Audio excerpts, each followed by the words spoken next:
নমস্কার, ক্যালকাটা ডায়ালগস থেকে মনোজ দাস আপনাদের সামনে এখন পেশ করছি খবরের অন্তরালের খবর নিয়ে এখনকার প্রতিবেদন। গতকাল ৩রা অক্টোবর বাংলাদেশের অন্তর্বর্তীকালীন ইউনূস সরকার নয়াদিল্লি থেকে তাদের রাষ্ট্রদূত মুস্তাফিজুর রহমানকে প্রত্যাহার করে নিয়েছে। তার জায়গায় নতুন কাউকে অবশ্য এখনো নিয়োগ করা হয়নি। নতুন কাউকে নিয়োগ না দিয়ে রাষ্ট্রদূত প্রত্যাহার করার সাধারণ অর্থ খুব একটা পজিটিভ বা সদর্থক হয় না। অনেক সময় এরকম হলে সেটাকে দু দেশের মধ্যে সম্পর্ক ভালো না থাকার ইঙ্গিত দেয়। তবে এক্ষেত্রে সে সম্ভাবনা নেই বলেই বিশ্বাস। কেননা শুধু যে নয়াদিল্লির ক্ষেত্রে এটা করা হয়েছে তা নয়, নয়াদিল্লির সঙ্গে ক্যানবেরা অর্থাৎ অস্ট্রেলিয়া, ব্রাসেলস, বেলজিয়াম, লিসবন, পর্তুগালের অ্যাম্বাসাডারদেরও ঢাকায় ফেরত নিয়েছে। একই দিনে আদেশ জারি করে রাষ্ট্রসংঘে বাংলাদেশের স্থায়ী রাষ্ট্রদূত হয়ে যিনি আছেন তাকেও ফিরিয়ে নিয়েছে ঢাকা। কদিন আগে ব্রিটেনে বাংলাদেশের হাই কমিশনার সাইদা মুনি তানিমকেও ফেরত নিয়েছে ঢাকা।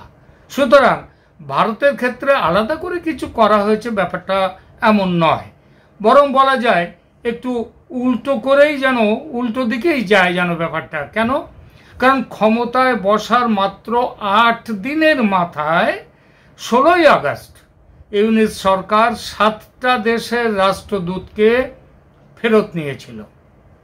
সেই দেশগুলো ছিল America, Russia, Japan, Germany, Saudi Arab, Arab আমিরশাহী এবং মালদ্বীপ।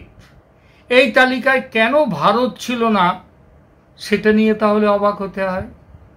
রাষ্ট্রদূত প্রত্যাহার হয় নানান কারণে। বড় কারণ যেটা থাকে সাধারণত যে দেশের শাসক পরিবর্তন হলে রাষ্ট্রদূতরা এক এক করে পরিবর্তিত হতে থাকেন অনেক সময়, যেটা বাংলাদেশের ক্ষেত্রে ঘটেছে। শেখ হাসিনা সরকারের পতনের পর নতুন সরকার এসেছে বাংলাদেশে। সুতরাং আগের সরকারের নিযুক্ত করা রাষ্ট্রদূতদের জায়গায় নতুন সরকারের নিযুক্ত তাদের মনের মতো রাষ্ট্রদূত এসে তার নিয়োগকর্তার পরামর্শ মতো চলবে, এই জায়গা থেকেই রাষ্ট্রদূতদের বদল করা হয়। আর সে বদলের কিছুটা যুক্তিগ্রাহ্যতাও যে থাকে না তা নয়। আর একটা কারণ, দুদেশের মধ্যে সম্পর্কের অবনতি হলেও রাষ্ট্রদূত প্রত্যাহার করা হয়ে থাকে। এছাড়া রাষ্ট্রদূত হিসেবে নিযুক্ত হওয়ার জন্যে ব্যুরোক্র্যাটদের মধ্যে লবিং বা তদবিরের একটা ব্যাপারও ভূমিকাও থাকে। সেজন্যও অনেক সময় রাষ্ট্রদূত বদল করা হয়। সেটা অবশ্য জায়গা বিশেষ হয়, সব দেশের ক্ষেত্রে হয় তা নয়।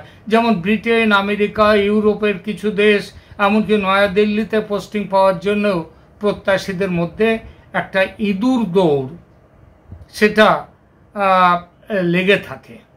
নয়াদিল্লি থেকে বাংলাদেশের রাষ্ট্রদূতকে ফেরত ডেকে নেওয়াটা তাই একটি সাধারণ ঘটনা, বাঁকা চোখে দেখার আদৌ কোনো বিষয় নয়।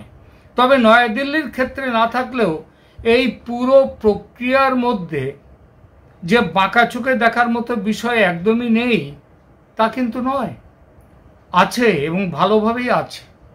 সেই বিষয়টা নিয়ে দু চারটে কথা বলবো। এতগুলো বড় বড় দেশের রাষ্ট্রদূত তুলে নেওয়া হলো, কিন্তু চীনের ক্ষেত্রে কি হলো? চীনের কি দূতকে কি তোলা হলো নাকি তোলা হলো না, নাকি তিনি রয়ে গেলেন তার জায়গায়? শুধু চীন কেন, পাকিস্তানের রাষ্ট্রদূতও রয়ে গেছেন তার জায়গায়। কি কারণে তাদের সরানো হলো না? প্রথমে চীনের কথায় আসা যাক। কেউ কি বলতে পারবেন বর্তমানে বাংলাদেশের হয়ে চীনে রাষ্ট্রদূতের কাজ কে সামলাচ্ছেন? মোহাম্মদ জসিম উদ্দিন, যিনি আগস্টের গোড়াতেও চীনে বাংলাদেশের রাষ্ট্রদূত ছিলেন, তিনি কবে চলে এলেন ঢাকায়? কবে তাকে রাষ্ট্রদূতের পদ থেকে সরিয়ে এনে বাংলাদেশের বিদেশ সচিব পদের দায়িত্ব দেওয়া হলো? পুরো ব্যাপারটা চুপি সারে কেন করা হলো?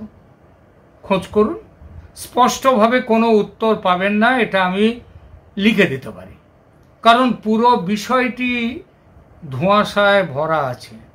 আমি শুধু এইটুকু জানতে পেরেছি, মোহাম্মদ জসিমউদ্দিন গত 8ই সেপ্টেম্বর বাংলাদেশের 27তম বিদেশ সচিব হিসেবে দায়িত্বভার নিয়েছেন। শেখ হাসিনার আমলে নিযুক্ত বিদেশ সচিব যিনি ছিলেন মাসুদ বিন মোমেন, তাকে সরিয়ে দেয়া হয়েছে এবং তার জায়গায় জসিমউদ্দিন সাহেবকে নিয়োগ করা হয়েছে। তার আগে অবশ্য জসিমউদ্দিন সাহেবও শেখ হাসিনার দ্বারাই নিযুক্ত হয়ে চীনে ছিলেন বাংলাদেশের রাষ্ট্রদূত হয়ে। চীনে বাংলাদেশের রাষ্ট্রদূত হিসেবে তার কার্যকাল কবে থেকে কবে পর্যন্ত পার্টিকুলার, কারণ 2022 সালে তিনি চীনের রাষ্ট্রদূত হিসেবে নিযুক্ত হয়েছিলেন, কিন্তু কতদিন অবধি যে তিনি চীনে ছিলেন রাষ্ট্রদূত হিসেবে সেটা খোঁজ করুন, খুঁজে পাবেন না। আমি অন্তত পাইনি। কবে তিনি চীন থেকে বাংলাদেশে চলে এলেন সেটাও খুঁজুন, সেটাও পাবেন না।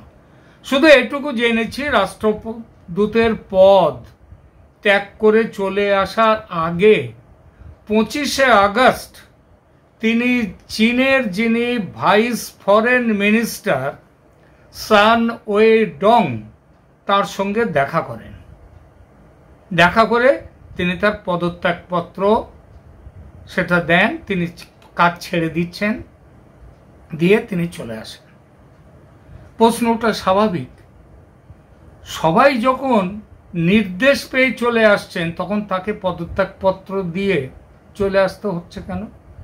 প্রশ্নটা স্বাভাবিক। আরও একটা প্রশ্ন, সেটাও স্বাভাবিক, যে 16ই আগস্ট, মাত্র কয়েকটা দিন আগে 25শে আগস্টের 7টি দেশের 7 জন রাষ্ট্রদূতকে প্রত্যাহার করার আদেশ জারি করে দেশে ফিরিয়ে আনলো ইউনূস সরকার। এই তালিকায় কেন চীনের রাষ্ট্রদূতের নাম ছিল না? কেন কোনো রকম সরকারি আদেশ ছাড়া জসিমউদ্দিনকে দেশে ফিরতে হলো পদত্যাগ করেছেন বলে? চীন থেকে জসিমউদ্দিন চলে এসেছেন বদলি হয়ে নয়, ওই যে বললাম পদত্যাগ, সেটা করে। খোঁজ নিন, আমার কথার সত্যতা আছে কিনা দেখতে পাবেন। তাহলে প্রশ্ন এখানে উঠছে, যেখানে সমস্ত দেশের রাষ্ট্রদূতদের তলব করে ফিরিয়ে আনা হচ্ছে, সেখানে এই একটি মাত্র জায়গাতে অন্যরকম হলো কেন? এক যাত্রায় এই পৃথক ফলের কারণ কি? মনে রাখবেন, রাজনীতিতে, বিশেষ করে বিদেশ নীতিতে এমনি এমনি কিছু হয় না। সব কিছুর পেছনে কার্যকারণ সম্পর্ক আছে, আর এখানেও তা আছে। অন্য যেসব দেশের রাষ্ট্রদূত বদল করেছে বাংলাদেশ, সেখানে সেই সব দেশের সহমতি বা অনুমতি নেয়ার প্রয়োজন বোধ করেনি। সিদ্ধান্ত নিয়েছে একতরফা ভাবে। চলে আসার আগে সেই দেশের সরকারের সঙ্গে দেখা করে চলে এসেছেন বাংলাদেশের রাষ্ট্রদূত। এমন খবর পেয়েছেন কি? অন্তত মন্ত্রী পর্যায়ের কারোর সঙ্গে দেখা করে রাষ্ট্রদূত চলে আসছেন, এ খবর কি পেয়েছেন? পাননি এবং পাবেন না। কিন্তু চীনের ব্যাপার আলাদা। চীন পরিষ্কার না করে দিয়েছিল জসিমউদ্দিনকে সরিয়ে নেয়ার ব্যাপারে, কারণ বাংলাদেশ চীন বাণিজ্য সম্পর্ক উন্নয়নের ক্ষেত্রে বড় ভূমিকা ছিল জসিমউদ্দিনের। হাসিনার আমলের নিয়োগ বলে তাকে প্রত্যাহার করা যাবে না, এই ছিল চীনের বক্তব্য। আর এই জন্যেই 16ই আগস্টে 7টি দেশের রাষ্ট্রদূত বদল হলেও সেই তালিকায় চীন ছিল না। জসিমউদ্দিন সাহেবকে চলে আসতে হয়েছে চাকরি ছেড়ে। এতে চীন রেগে গেছে কিনা সেটা পরে জানা যাবে, তবে মনে হচ্ছে রাগেনি, কারণ রাগ যাতে না হয় তার জন্য তো জসিমউদ্দিন সাহেব তার সাথে গিয়ে ব্যক্তিগতভাবে দেখা করে এসেছেন মন্ত্রী পর্যায়ে, মন্ত্রীর সঙ্গে কথা বলে এসেছেন। তাহলে আমরা দেখব যে এটায় অন্য কোনো রকম রিয়াকশন কি হচ্ছে, কি আদৌ হচ্ছে কিনা। মনে রাখবেন, এখনো কিন্তু চীনে রাষ্ট্রদূত হিসেবে কাউকে পাঠায়নি বাংলাদেশ। এবার আসি পাকিস্তানে বাংলাদেশের রাষ্ট্রদূত প্রসঙ্গে। মোহাম্মদ রুহুল আলম সিদ্দিক পাকিস্তানে বাংলাদেশের রাষ্ট্রদূত হিসেবে আছেন 2020 সাল থেকে। 4 বছর অতিক্রান্ত হয়ে গেছে ইতিমধ্যে। সেই হিসেবে তাকে প্রত্যাহার করাটা জরুরি ছিল, কারণ অনেক দিন হয়ে গেল। কিন্তু বাংলাদেশের বর্তমান সরকারের উপদেষ্টা হিসেবে যারা আছেন, অন্তত দলীয়ভাবে যারা আছেন, তাদের সঙ্গে অ্যাম্বাসেডর মহোদয়ের, এই রুহুল আলম সাহেবের সুসম্পর্ক কিন্তু একটা আছে, তাদের একটা সুসম্পর্ক আছে। সেই জন্যেই শেখ হাসিনার আমলের নিয়োগ হলেও তাকে ফেরত পাঠানো হয়নি, ফেরতের জন্য ডাকও পড়েনি। এই দুটো বিষয় কিন্তু ভেবে দেখার মতো। অন্তত যেখানে পাইকারি হারে ফিরিয়ে নিয়ে আসা হচ্ছে রাষ্ট্রদূতদের, সেখানে এই দুজনের ক্ষেত্রে আলাদা, বিশেষত চীনের ক্ষেত্রে তো বটেই, এরকম আলাদা ব্যবস্থা কেন হলো সেটা পরবর্তী সময়ে জানা যাবে। আজ এই পর্যন্ত। আমাদের এই প্রতিবেদন ভালো লাগলে অবশ্যই আমাদের চ্যানেলকে সাবস্ক্রাইব করবেন, লাইক দেবেন, কমেন্ট করবেন। ভালো থাকবেন সবাই, ধন্যবাদ।